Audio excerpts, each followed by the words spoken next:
नागाननाय श्रुतियज्ञविभूषिताय गौरीसुताय गणनाथ नमो नमस्ते। श्री गणपते नमो नमः। ओम श्री हनुमान जी महाराज की जय। श्री रामचंद्र भगवान की जय। ओम श्री गायत्री मात की जय। ओम श्री सोमनाथ महादेव की जय। श्री कृष्ण कन्हैया लाल की जय। श्री बालकृष्ण लाल की जय। डोगरे जी महाराज की जय। श्री सुखदेव जी महाराज की जय। श्री भारत माता की जय। वंदे वेद मातरम, वंदे वेद मातरम, वंदे वेद मातरम।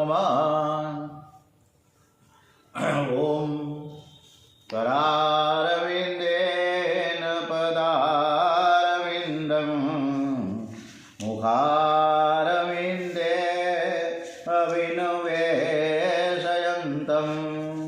वटस्य पत्रस्य पुटेशयानं बालं मुकुंदं मनसा स्मरामि। एकादश स्कंद मुक्ति लीला। आ 10મા સ્કંદમાં એકાદશ 11મા સ્કંદમાં આજે 11 છે જયા એકાદશી।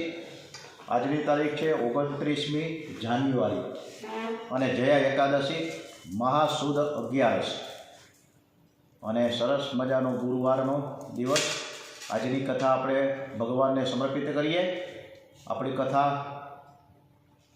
લગભગ તો આજે શ્રીમદ ભાગવત 10મા સ્કંદ, એકાદશ સ્કંદ અને પછી 12મા સ્કંદ સુધી પૂર્ણ થઈ જશે। એટલે આજે શ્રીમદ ભાગવત કથા પૂર્ણ થાય છે। આવતીકાલથી નવેસરથી પાછી કથા શરૂ થશે એકાદશ સ્કંદ મુક્તિ લીલામાં। એકાદશ સ્કંદનો પહેલો અધ્યાય છે વૈરાગ્યનો। વૈરાગ્ય વિના જ્ઞાન ભક્તિમાં દ્રઢતા આવતી નથી। મનુષ્ય થોડીવાર ભક્તિ કરે, જ્ઞાનની વાતો કરે, પરંતુ વૈરાગ્ય વગરનું એનું જ્ઞાન વહી જાય છે। એને સંસારનું સુખ મીઠું લાગે છે। સંસારના વિષયો રડાવે તો પણ મનુષ્યને તે મીઠા લાગે છે। વૈરાગ્ય વિના જ્ઞાન અને ભક્તિ દ્રઢ થતા નથી। પરમાત્મા વિના, પવિત્ર વિચાર વિના વૈરાગ્ય આવતો નથી। મન જ્યારે સુખનું ચિંતન કરે ત્યારે મનને સમજાવવું કે આ ઝેર છે।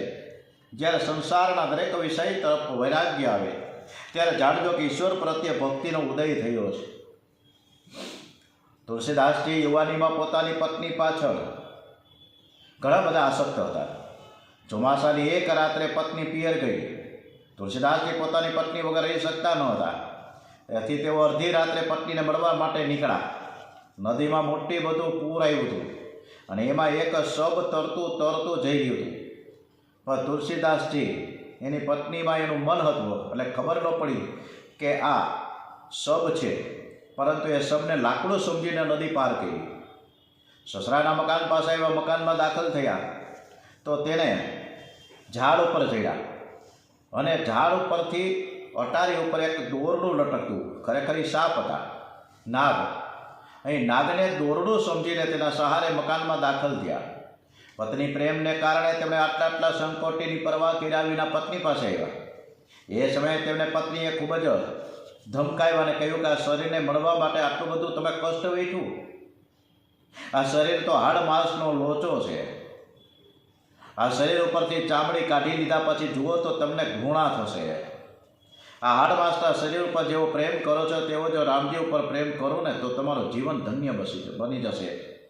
हाड़ मांस के देह मम तापर जितनी प्रीति तेसु आदि जो राम प्रति अवसी मीटही भव भीति।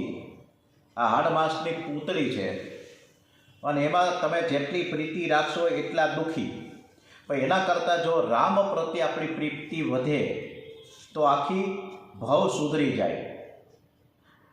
પ્રભુએ વૈરાગ્યની લીલા કરી છે। યાદવો અતિ સંપત્તિમાં અતિ સુખમાં ભાન ભૂલ્યા છે। અતિ સુખ મળે, અતિ માન મળે તે સારું નથી। એમાં માનવની બુદ્ધિ બગડે છે। યાદવોની પણ બુદ્ધિ બગડી હતી। પ્રભુએ વિચાર કર્યો કે હવે મારે ઉપસંહાર કરવો છે અને એક દિવસ દ્વારિકા પાસે પિંડારક ક્ષેત્રમાં ઋષિમુનિઓ બેઠા હતા। યાદવોની બુદ્ધિ બગડી। એણે ઋષિમુનિઓની મસ્કરી કરવાનું સૂઝ્યું। યાદવ કુમારોએ સાંભને સ્ત્રીનો પહેરવેશ પહેરાવ્યો, સ્ત્રીનો શૃંગાર કર્યો અને પછી ઋષિ પાસે ગયા. યાદવ કુમારોને ઋષિઓને પૂછ્યું કે આ સ્ત્રી સગર્ભા છે અને છોકરો થશે કે છોકરી બતાવો. ઋષિએ આંખ બંધ કરીને જોયું તો એને ખબર પડી કે આ સ્ત્રી નથી પણ પુરુષ છે. એ અમારી મસ્કરી કરવા આવ્યા છે. ઋષિઓને તે ઠીક લાગ્યું નહીં. ભગવાનની પ્રેરણાથી ઋષિકુમારે કુમારોને શ્રાપ આપ્યો, અને છોકરો નહીં, છોકરી નહીં, પણ તમારા કુળનો વિનાશ કરનારો એક મૂષણ પેદા થશે અને એ તમને બધાને મારશે.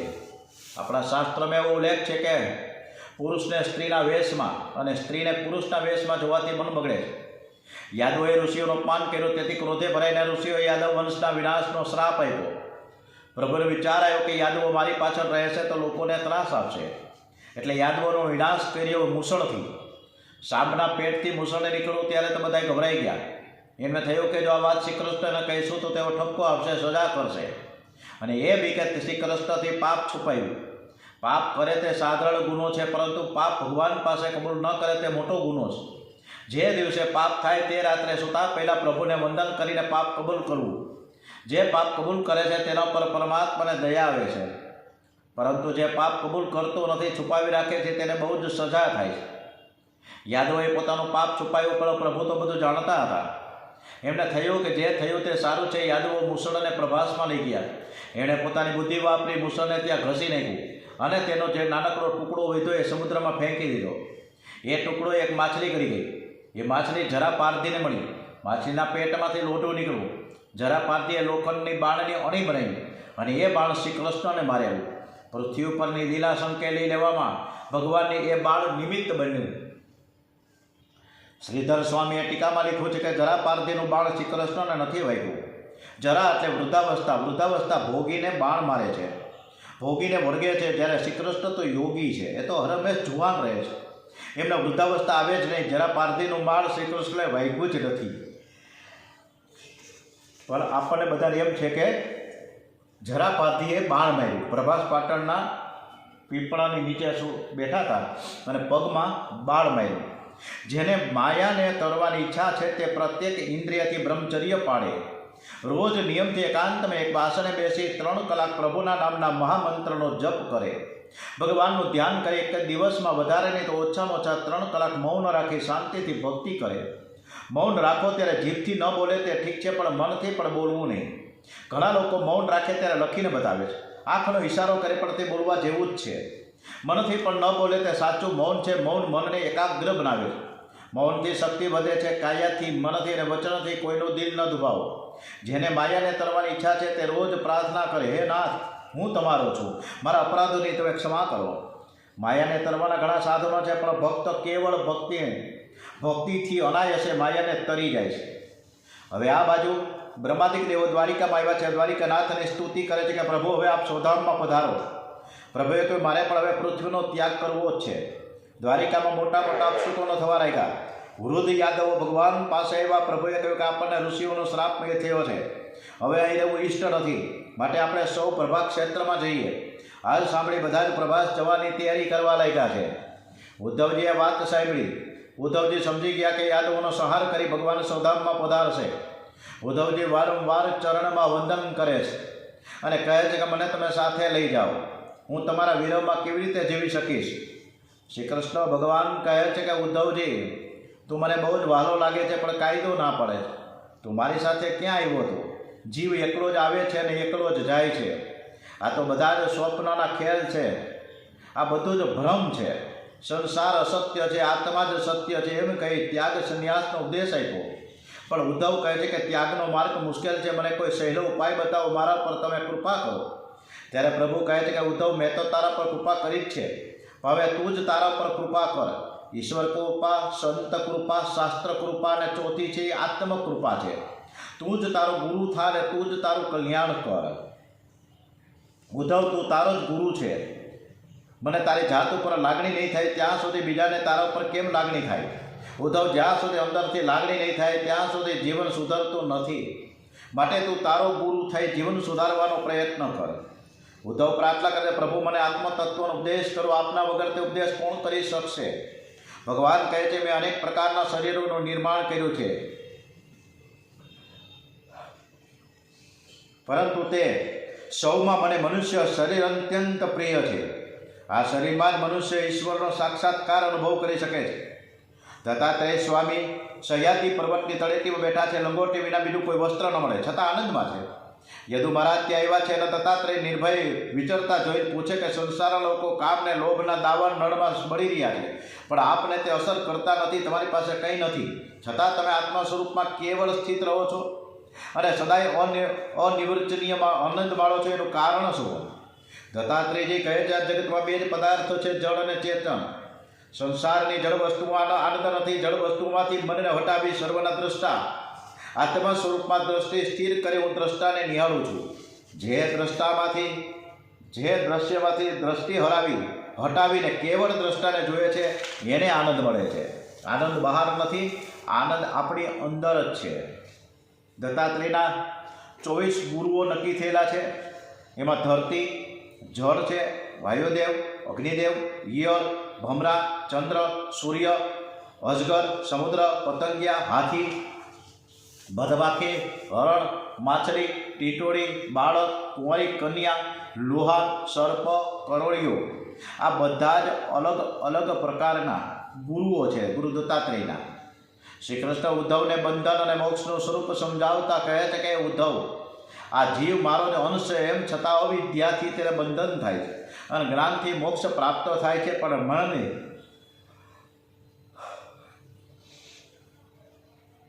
મને ઈશ્વરને બંધન કે મોક્ષ નથી. જીવ કર્મોથી બંધાયેલો છે. ઈશ્વર જ એક નિત્ય અને મુક્ત છે. પછી ભગવાને ઉદ્ધવને સાધકના ધર્મ સમજાવ્યા છે. સંસાર એ વૃક્ષ છે, એના 2 બી પાપ અને પુણ્ય છે. અગણિત વાસનાઓ તેના મૂળિયા છે. 3 ગુણો સત્વ, રજ અને તમ તેના થળ છે. ઇન્દ્રિયો અને મન તેની ડાળીઓ છે. વિષયો એ રસ છે, સુખ દુઃખ એના ફળ છે. વિષયોમાં ફસાયેલા રહે તે દુઃખ ભોગવે છે, આને ભોગી કહેવાય. વિવેકી પરમહંસો સુખ ભોગવે છે, તેની યોગી કહેવાય. ઉદ્ધવજીએ પ્રશ્ન કર્યો, મનુષ્ય જાણે છે કે વિષયો દુઃખરૂપ છે, છતાં તેઓ વિષયો કેમ ભોગવે છે? વિષયો મનમાં આવે કે મન વિષયોમાં જાય છે? ભગવાન કહે છે કે આવો પ્રશ્ન સનતકુમારે અગાઉ કર્યો હતો. ત્યારે હંસનારાયણ પ્રગટ થયા હતા. હંસનારાયણે બોધ આપ્યો હતો કે રજોગુણી મન મનુષ્યને વિષયોમાં ફસાવે છે. પ્રથમ મન વિષયોમાં વિષયાકાર બને છે અને ત્યારબાદ તે વિષયાકાર મનમાં વિષયો સ્થિર થાય. વિષયયુક્ત મન જીવને દુઃખ આપે છે. વિષયોનું ચિંતન બાધક છે. ઈશ્વરનું સ્મરણ ન થાય તો વાંધો નહીં, પણ સંસારના વિષયોનું ચિંતન કરતા નહીં. હે ઉદ્ધવ, આ મનમાં રહેલો સંસાર બહુ રડાવે છે. તું તારા મનમાંથી સંસાર કાઢી નાખજે. તારા મનને સાચવજે. જો મન બગડી જાય તો આ જન્મ તો બગડશે, પણ બીજો જન્મ પણ બગડશે. બીજા જન્મમાં પણ આ મન સાથે જ આવવાનું છે, માટે તું મનને સાચવજે. વાણી ઉપર અંકુશ રાખજે. તારા મનને વિષયોમાં જતું અટકાવી, વશ કરી, મારામાં સ્થિર કરી, એકાગ્ર કરવું. મનને ઈશ્વરમાં લય કરવો એ જ મહાન યોગ છે. પછી તો ઉદ્ધવજીએ ઘણા બધા પ્રશ્નો રજૂ કર્યા છે. મોટામાં મોટું દાન કયું? સોનું આપવાથી વધારે પુણ્ય મળે કે ચાંદી આપવાથી વધારે પુણ્ય મળે? અને અત્યારે ગઈકાલના કંઈક સમાચાર એવા છે કે ચાંદીના 4 લાખ રૂપિયા થયા અને 1,65,000 રૂપિયા તો સોનાના થઈ ગયા. આમાં સોનાને ચાંદી કેટલું બધું મોંઘું. તો આવું બધું દાન કરવાથી સોનું એટલે કેવડું મોટું, કેવડી મોટી કિંમત, અને ચાંદી પણ કેવડી મોટી. સોનું કરતાં ચાંદી વધી. તો મોટામાં મોટું દાન કયું? કે આવું કિંમતી સોનું કે ચાંદી આપવાથી વધારે પુણ્ય મળે છે? ત્યારે શ્રી કૃષ્ણ ભગવાન કહે છે કે દંડ ન્યાસઃ પરમ દાનમ. હે ઉદ્ધવ, સોનું ચાંદી તો ઠીક, પણ જે જગતના સર્વમાં સદભાવ રાખે, બધું જ તત્વ પરમાત્માનું સ્વરૂપ છે એવો ભાવ રાખીને કોઈની દ્રોહ ન કરે, તે મોટું દાન આપે છે. મહારાજ, મોટામાં મોટું તપ કયું? જંગલમાં રહે, દાઢીને જટા બહુ વધારે, કે અતિ ઉપવાસ કરે તે તપસ્વી છે? ભગવાન કહે, ઉદ્ધવ, મોટા મોટો તપસ્વી એ જ કહેવાય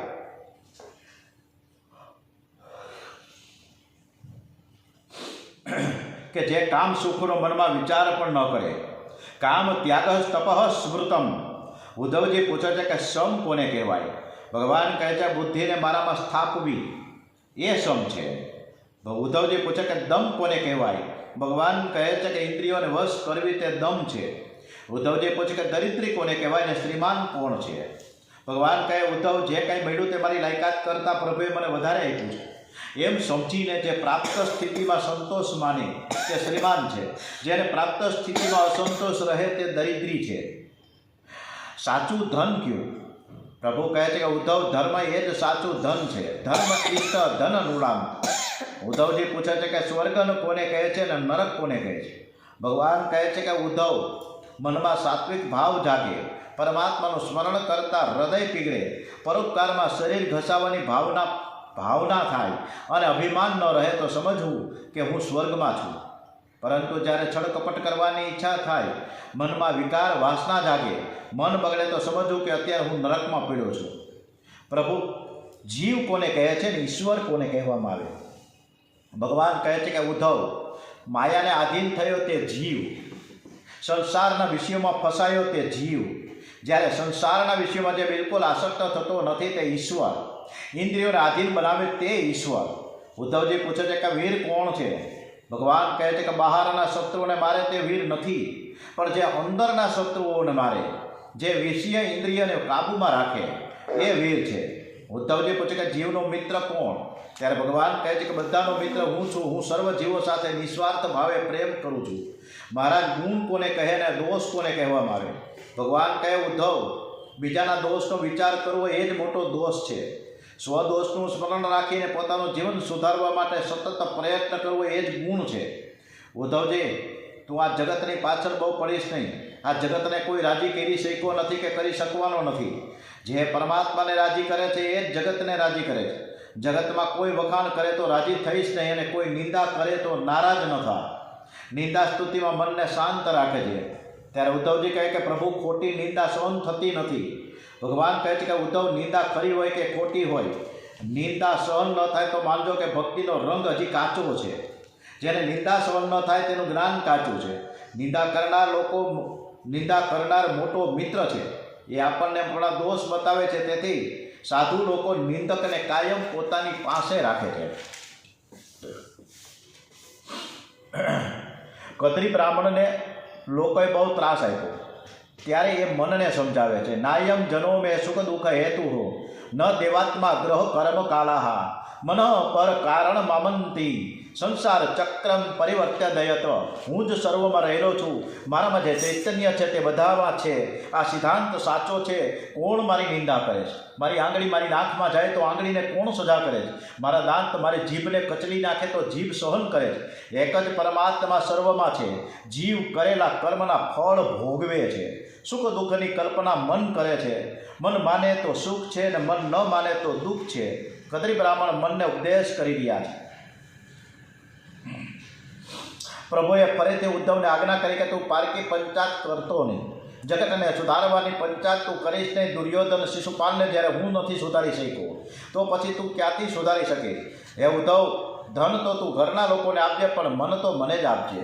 હું તારી પાસે તન કે ધન માંગતો નથી. તે તો ઘરના લોકોને, સમાજને, દેશને આપજે, પણ મન એ આપવા લાયક પરમાત્મા જ છે.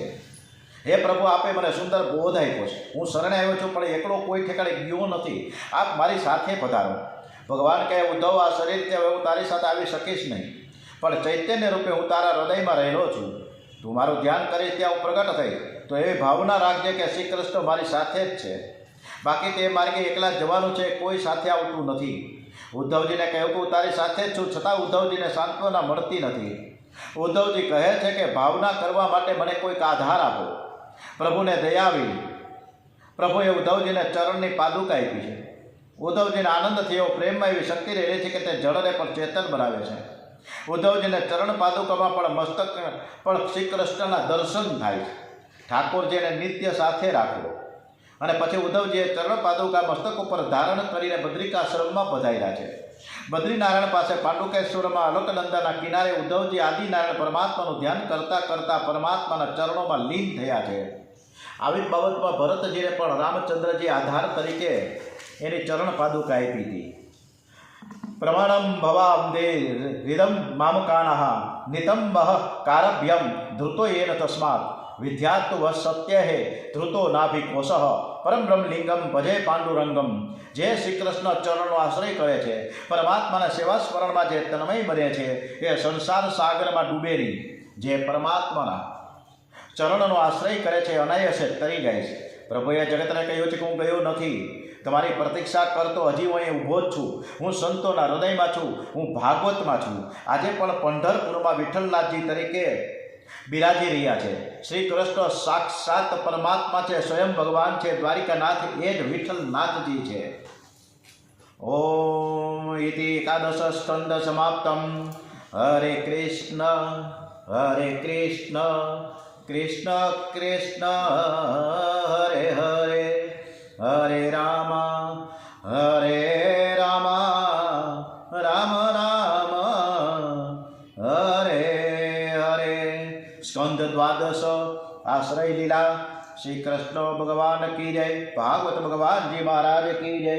ડોંગરેજી મહારાજના ચરણોમાં વંદન સાથે આગળ વધીએ. સ્કંદ દ્વાદશ કળિયુગના દોષો જોયા પછી તેનાથી બચવાના ઉપાય બતાવ્યા. કળિયુગના દોષોથી બચવા મોટા મોટા ઉપાય એ જ છે કે ભગવાનના નામનું સંકીર્તન. કળિયુગના દોષ અનેક છે, પણ તેનો એક મોટામાં મોટો સદગુણ છે કે જેને ઘેર કૃષ્ણ કીર્તન થાય એને ઘેર કલી આવતો નથી. કલિયુગમાં કૃષ્ણ કીર્તન સિવાય બીજો કોઈ ઉપાય નથી. કૃષ્ણ કીર્તન કરનારો પાપ મુક્ત થઈ પરમાત્માને મળે છે. સતયુગ, દ્વાપર યુગ અને ત્રેતા યુગમાં ધ્યાન અને યજ્ઞાદિથી જે મુક્તિ મળતી તે કલિયુગમાં નામ જપથી મળે છે. એટલે વધારે વધારે નામ જપ અને કૃષ્ણ કથા થવી જોઈએ. સુખદેવજી મહારાજ પરીક્ષિતને સાવધાન કરે છે. આજે છેલ્લો દિવસ છે. તક્ષક નાગ આવવાની હવે તૈયારી થઈ છે. તક્ષક તારા શરીરને કરડશે, આત્માને કરડવાનું નથી. તારો આત્મા તો પરમાત્માની સાથે મળી જશે. આ શરીરથી તું જુદો છે, તું તેજોમય નારાયણનું ધ્યાન કરો. સમય તો થઈ ગયો છે, પણ જ્યાં સુધી હું બેઠો છું ત્યાં સુધી તક્ષક નાગ નહીં આવે. અને કદાચ આવે ત્યારે મારી નજર પડશે ને તો એનું ઝેર પણ હું અમૃત બનાવી દઈશ. રાજા પરીક્ષિત મહારાજ સુખદેવજીના ચરણોમાં વારંવાર વંદન કરીને કહે છે કે ગુરુદેવ, આપે મારા ઉપર કૃપા કરી. મારા મનમાં હવે કોઈ શંકા રહી જ નથી. મારે હવે કંઈ પણ પૂછવું નથી. મને તક્ષક નાગની સેજ પણ હવે બીક લાગતી નથી. મારી અંદર ચૈતન્ય રૂપે જે નારાયણ છે એ જ તક્ષક નાગમાં છે. આપે મને કથા સંભળાવી નથી. આપે મને પરમાત્માના દર્શનની દ્રષ્ટિ આપી. હું કૃતાર્થ થયો છું. જેની દ્રષ્ટિ દિવ્યની સૃષ્ટિ પણ દિવ્ય બને. હું ચારે બાજુ નારાયણના દર્શન કરું છું. શ્રીમદ ભાગવત શ્રવણના 5 ફળ છે: નિર્ભયતા, નિસંદેહતા, હૃદયમાં પ્રભુનો સાક્ષાત પ્રવેશ, સર્વમાં ભગવત દર્શન અને છેલ્લે 5માં પરમ પ્રેમ. એ સર્વ મને પ્રાપ્ત થયા છે. સુખદેવજીને આનંદ થયો છે. તેઓ કહે છે કે રાજન, તું જેવું બોલે છે એવું મને દેખાય છે. તું કૃતાર્થ થયો છે. મારી કથા તું બહુ પ્રેમથી સાંભળતો હતો અને તેથી શ્રી કૃષ્ણના દર્શન કરતાં કરતાં હું બોલતો હતો. તું બહુ સાવધાન થઈને કથામાં બેઠો તો તારે લીધે મને કૃષ્ણ કથા કરવાનું મળ્યું. તારા સત્સંગમાં મને બહુ આનંદ થયો છે. તારે લીધે મને પ્રેમમાં તન્મયતા થઈ. મારા હૃદયમાં આવીને શ્રી કૃષ્ણ બિરાજ્યા. હે રાજન, તું તો હવે ભગવાનના ધામમાં જવાનો. તારા શરીરને તક્ષક નાગ દંશ મારે એ પ્રસંગ મારાથી જોવાશે નહીં. તારા મનમાં કોઈ શંકા હોય તો બોલ. જો તક્ષક નાગ આવે અને મારી નજર પડશે તો તક્ષકનું ઝેર પણ અમૃત બની જશે. હવે મારું કામ થઈ ગયું છે. હવે હું જાઉં છું. તું મને રજા આપ. પરીક્ષિત કહે છે કે હે ગુરુજી, આપ મહાન પુરુષ છો. આપણે કોણ રજા આપી શકે? આપે બહુ કૃપા કરી. હું અતિ આનંદમાં છું. મારા મનમાં હવે કોઈ વિકાર વાસના રહેતી નથી. હું પરમાત્માના દર્શન કરું છું. મનમાં થોડી ભાવના છે. સમાપ્તિમાં હું મારા સદગુરુ દેવની એક વખત પૂજા કરું છું. રાજા પરીક્ષિતે સુખદેવજીની પૂજા કરી છે. સુખદેવજીના ચરણમાં સાષ્ટાંગ વંદન કરીને કહે કે હે ગુરુદેવ, હું આપને શરણે આવ્યો છું. એકવાર કૃપા દ્રષ્ટિથી મને નિહાળો. હવે હું પ્રભુના ધામમાં જાઉં છું. સુખદેવજીએ પરીક્ષિત રાજાના મસ્તક ઉપર પોતાનો વરદ હસ્ત પધરાવ્યો અને એ જ શરણે બોલીએ શ્રી દ્વારિકાધીશ કી જય, શ્રી બાંકે બિહારી મહારાજ કી જય, ઓમ શ્રી રણછોડરાયજી મહારાજ કી જય. શંખ ચક્ર ગદા પદ્મધારી ચતુર્ભુજ દ્વારિકાનાથના પરીક્ષિત રાજાને પ્રત્યક્ષ દર્શન થયા. પરમાત્માનો સાક્ષાત્કાર થયો છે. જીવ અને બ્રહ્મ એક થયા. રાજાને કૃતાર્થ કરી સુખદેવજી મહારાજ ઊભા થયા છે. એમની કથા શ્રવણ કરવા માટે મોટા મોટા ઋષિઓ બેઠા હતા. સુખદેવજીના પૂજ્ય પિતા વ્યાસ નારાયણ પણ કથામાં બેઠા હતા. એઓ પોતાના દીકરા સુખદેવજીની કથા સાંભળી બહુ રાજી થયા. એમણે થયું કે મારો પુત્ર સુખદેવજીએ મારા કરતાં પણ બહુ શ્રેષ્ઠ અતિ સુંદર કથા કહી છે. સુખદેવજી જે બ્રહ્મ ભાવે સમજાવી શક્યા તેવું સમજાવી શક્યો નથી. વ્યાસજી, નારદજી જેવા મહાન પુરુષો ઉઠીને ઊભા થયા. બોલીએ શ્રી સુખદેવજી મહારાજ કી જય. સુખદેવજી મહારાજનો ચારે બાજુથી જય જયકાર થયો છે. સમાપ્તિમાં પરીક્ષિત મહારાજે ગંગામાના દર્શન કર્યા છે. ગંગાજીમાં સ્નાન કર્યું. ગંગા કિનારે પવિત્ર દરબારસનમાં બિરાજમાન થયા છે. સુતજી વર્ણન કરે છે કે હે શૌનકાદિક ઋષિઓ, એ વખતે હું ત્યાં જ બેઠો હતો. મેં નજરે જોયું રાજાના શરીરમાંથી દિવ્ય તેજ નીકળ્યું અને તે વ્યાપક બ્રહ્મ સ્વરૂપમાં લીન થયું. પરીક્ષિત વિમાનમાં બેસીને વૈકુંઠ ધામમાં ગયા. પછી એ મૃત શરીરને તક્ષકનો દંશ થયો.